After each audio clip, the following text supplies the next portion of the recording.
What is the most eco-friendly city in the world? Picture this, you're just pouring your first cup of coffee. Maybe scrolling through the news, and by the time you've finished that morning brew, the average city has already spewed out a staggering 30,000 tons of carbon into our atmosphere. It's a sobering thought, isn't it? That relentless, invisible tide of emissions impacting our planet every single day. But what if there was a different story? Imagine a place so committed to sustainability that it's practically photosynthesizing, breathing in the bad and exhaling the good. Well, you don't have to imagine for long. Stick around because we're about to embark on a whistle-stop tour across the globe, searching for that very place. We're diving deep into the urban ecosystems that are leading the charge, proving that a greener, cleaner future isn't just a pipe dream. It's already being built, brick by sustainable brick, by people just like us. These aren't just cities. They're living blueprints for how we can all thrive in harmony with the planet. So let's zip across the globe by watching a video which is more sustainable, then flying to discover the urban pioneers of eco-friendly living. Kicking off our incredible journey, we head to the Pacific Northwest to the stunning city of Vancouver in Canada. And what makes this Canadian gem so green? Well, for starters, a whopping 93% of its electricity is generated by the sheer, untamed power of rushing mountain water. Think about that for a second. Nearly all their lights, their homes, their businesses are powered by nature's own hydroelectric symphony. It's clean, it's renewable, and it's a massive win for the environment. But Vancouver isn't stopping there. The city has laid down a bold law. Every single new building constructed within its limits must be carbon neutral by 2030. This isn't just a suggestion, it's a mandate. What does that mean for architects and developers? It means they're designing condos and office blocks, not just as places to live and work, but as giant, intelligent batteries. These buildings are engineered to store clean power during the day, perhaps from rooftop solar panels or integrated grid systems, and then share it back with the community at night or during peak demand. It's a closed-loop system minimizing waste and maximizing efficiency. And it's not just about energy. Vancouver's urban planning is seriously innovative. They've got car share-only lanes, actively encouraging residents to ditch private vehicles for shared, greener alternatives. And then there's the bylaw that's turning flat roofs on houses into vibrant living gardens. Imagine a downtown where the harsh, heat-absorbing blacktops are slowly but surely being replaced by lush patches of green, maybe even blackberry bushes. These green roofs don't just look pretty. They help insulate buildings, manage stormwater runoff, and even create new habitats for local wildlife. It's a holistic approach, proving that sustainable living can be both beautiful and highly functional. Moving across the Atlantic, the next spot on our list takes us to the heart of Scandinavia, Oslo, the forward-thinking capital of Norway. This city isn't just talking the talk, it's walking the walk, or rather, riding the electric bus. They're on an ambitious path, aiming for every public bus, tram, and ferry to run on electricity generated inside the city limits by 2028. We're talking about a public transport network that's essentially emission-free, powered mostly by hydro plants tucked discreetly into those iconic Norwegian fjords. It's a remarkable transformation, cleaning up the air and setting a global benchmark for urban mobility. But Oslo's green commitment extends far beyond its transport system. Developers looking to build in the city face a unique and incredibly stringent requirement. They must present a carbon budget that's as strict, if not stricter, than their financial one. Miss your carbon targets in Oslo even slightly, and your building permit simply vanishes. Poof! This isn't just about ticking a box. It's about fundamentally rethinking construction from the ground up, incentivizing low-carbon materials, energy-efficient designs, and sustainable practices. The result? Waterfront districts that smell like fresh pine forests, not the acrid fumes of exhaust pipes. Oslo's dedication to green buildings, coupled with its heavy reliance on renewable energy sources, paints a picture of a city truly committed to a sustainable future. They're not just reducing their environmental footprint. They're actively enhancing the quality of life for their citizens. proving that economic growth and ecological responsibility can and must go hand in hand. This Nordic powerhouse is showing the world that with political will and innovative policies, a zero-emission urban future is not just achievable, but desirable. Next up is the remarkable island nation of Singapore, a city-state where land is an incredibly precious commodity. Singapore didn't let limited space limit its green ambitions. Instead, it decided to build upward and outward in the most ingenious ways. Walking through Singapore, you'll encounter its iconic super trees and sprawling vertical gardens, covering an astonishing 200% more surface area than the city's actual land footprint. These aren't just aesthetic marvels. They're living, breathing ecosystems that help cool the city, improve air quality, and provide vital habitats for urban biodiversity.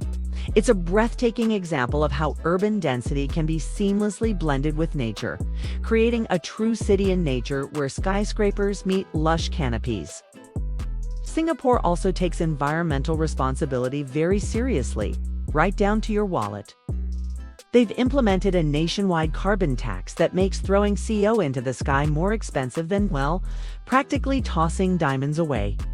This economic incentive encourages businesses and industries to drastically reduce their emissions, fostering innovation in cleaner technologies and sustainable operations. And if you think that's strict, consider their approach to cleanliness. Littering fines can hit a staggering $1,000 for a single cigarette butt. It's a powerful deterrent that contributes to Singapore's legendary pristine streets, reflecting a cultural emphasis on environmental care that few cities can match. Even the Changi Airport in Singapore, which is a global aviation hub, embodies this green philosophy. Inside, you'll find a 5-story rainforest, complete with a breathtaking waterfall. Arrivals literally walk under this cascading oasis before they even reach baggage claim, offering a serene and unique welcome to the city. It's a testament to Singapore's commitment to integrating natural beauty and ecological principles into every facet of urban life, proving that even in the most densely populated areas, a verdant, sustainable future is not only possible, but utterly spectacular. Let's go back to the Nordic region, to the undisputed king of pedal power, Copenhagen. Here, sustainability isn't just a policy, it's a way of life, particularly when it comes to getting around. An incredible 42% of residents pedal to work, to school, and yes, even on date night. This isn't just a preference. It's a practical choice made easy by an infrastructure that's truly second to none. We're talking about dedicated bike lanes that are often wider than the actual car roads, making cycling safer, faster, and more enjoyable than driving. It's a cycling utopia, drastically reducing traffic congestion and, crucially, slashing transportation emissions. But Copenhagen's green ingenuity doesn't stop at 2 wheels.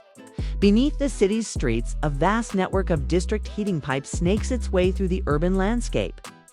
This isn't just any heating system, it's a marvel of efficiency. It scavenges waste heat from power plants and industrial processes, heat that would otherwise be simply released into the atmosphere, and then distributes it to apartments and businesses across the city. This innovative system slashes household emissions by an impressive 70%, providing warmth and hot water with minimal environmental impact. It's a brilliant example of circular economy principles applied on a massive scale. And Copenhagen is on the cusp of an even bigger achievement. Their ambitious goal to become carbon neutral by 2025 is only months away. And officials are so confident in their progress that they're already planning how to party carbon-free when they cross that finish line. Imagine a citywide celebration powered entirely by renewable energy, with zero emissions. It's not just a deadline. It's a commitment to a future where urban living is synonymous with environmental responsibility, with extensive wind energy infrastructure and green roofs adorning buildings. Copenhagen truly is a model for green urban development, showing the world that a sustainable city is a thriving, joyful city. And now, let's go to Zurich, Switzerland. In classic Swiss fashion, this isn't a city that shouts about its achievements. simply gets on with the business of being incredibly sustainable, setting an example that's both aspirational and eminently practical. Zurich powers its life with an astonishing 94% renewable electricity. This impressive figure is primarily split between abundant alpine hydroelectric power, harnessing the energy of Switzerland's majestic mountains, and a widespread network of rooftop solar panels. What's truly innovative is that residents don't just consume this solar power. They actively participate in the energy grid by selling surplus electricity back to it at a profit. This incentivizes individual investment in renewable energy and creates a decentralized, resilient power system. It's a win-win: cleaner energy for everyone and a financial benefit for those who contribute. But Zurich's commitment to sustainability goes even deeper, touching every aspect of daily life. A municipal law caps annual energy use per citizen at a mere 2,000 kilowatt hours. To put that in perspective, that's about what a single modern American fridge burns through in a year. This isn't about deprivation. It's about mindful consumption, encouraging efficiency and responsible energy habits across the entire population. It's a bold move that fosters a culture of conservation, proving that living well doesn't require excessive energy consumption. And then there's the ingenious approach to waste. In Zurich, trash bags aren't just bags, they're a statement. They cost $5 each. Yes, $5. This isn't a punishment. It's a powerful incentive that turns waste into a tangible line item on the family budget. The result?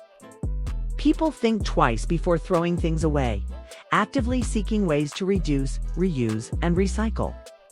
This direct financial impact has pushed recycling rates past an incredible 65%, transforming waste management from a chore into a civic responsibility. Add to this a tram system so punctual you could set your watch to it, making public transport a seamless and preferred option for most residents. Let's be honest, no city can win the title of most sustainable cities alone. It is a collaborative climb. No single city truly tops every single category of sustainability. Think about it. While Copenhagen absolutely dominates on bikes and cycling infrastructure, Singapore crushes Vancouver when it comes to integrating green spaces into extreme urban density. And while Zurich's overall package of strict energy caps, wallet-based waste laws, and spotless public transport nudges it to the front of this particular race, it's not the end-all be-all in every single metric. This isn't a flaw, it's a feature. It highlights the diverse and complex nature of urban sustainability. Each city we've explored showcases unique strengths, developed in response to its specific geographic, cultural, and economic contexts. Oslo's radical shift to emission-free public transit might be harder to replicate in a sprawling megacity without a strong existing public transport backbone. But its carbon budgeting for developers is a universally applicable concept. Vancouver's reliance on abundant hydropower is a natural advantage. But its green building codes and roof gardens are innovations that can inspire urban planners anywhere. The real lesson here isn't about finding a single perfect winner to crown indefinitely. It's that eco-friendly isn't a trophy you win once and then put on a shelf. It's a dynamic, ever-evolving leaderboard you keep trying to top. A continuous journey of innovation, adaptation, and improvement. These cities are in a constant, healthy competition, not just with each other, but with the evolving challenges of climate change and urban growth. They understand that sustainability is a marathon, not a sprint, and that progress means constantly pushing boundaries, learning from successes, and addressing new obstacles. Their diverse approaches collectively form a global toolkit of solutions, offering inspiration and practical strategies for cities everywhere. So, next time someone claims a sustainable future is decades away, a utopian fantasy, or simply too expensive, you'll have a wealth of evidence right at your fingertips. Send them a link about Zurich's $5 trash bags and how they've transformed waste management. Tell them about Copenhagen's superhighways for bikes, where cycling is king. Or share Singapore's vertical gardens, proving that nature can thrive even in the densest urban landscapes. These aren't just isolated success stories. They're living proof that change is happening now, driven by vision, innovation, and a collective commitment to a better planet. Better yet, don't just share the stories. Steal one of these brilliant ideas for your own town, your own community, your own home. Advocate for better circularity and efficiency programs. Push for more bike lanes, or simply start a conversation about green energy. Because the greenest city in the world might not be in Switzerland or Denmark. It might just be the one you help create right where you are. Every small step, every conscious choice, every inspired idea contributes to that larger, greener vision. If you learned something new today, if these stories sparked a flicker of hope or inspiration, please like this video and subscribe to our channel. I'll see you in the next exploration of what's possible when we put the planet first.